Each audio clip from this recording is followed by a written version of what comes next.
Bună, eu am revenit cu un nou episod. Da, în acest episod o să vă spun ceva, că da, cei care mă urmăresc pe YouTube cu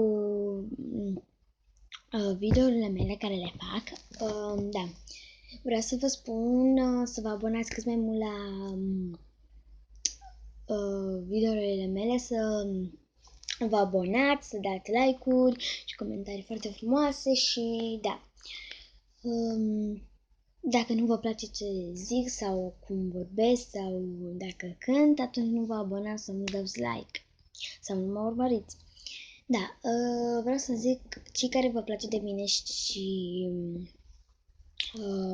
vă place ce episoade fac și chestii din astea, abonați-vă la canalul meu și da, pentru că am prea puțini abonați, am 6 abonați și am avut 7 și cineva s-a abonat de la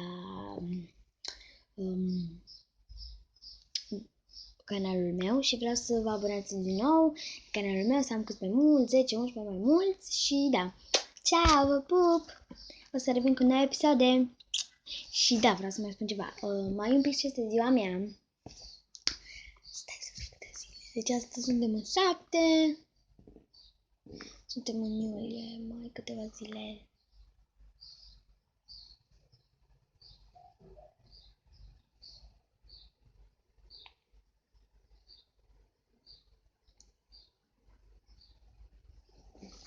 Da, mai câteva zile, 24 de zile acum am numărat și mai un pic, 24 de zile și este ziua mea, împlinesc 10 ani, deci o să fac un videoclip cum o să fie la ziua mea, o să vă arăt tortul,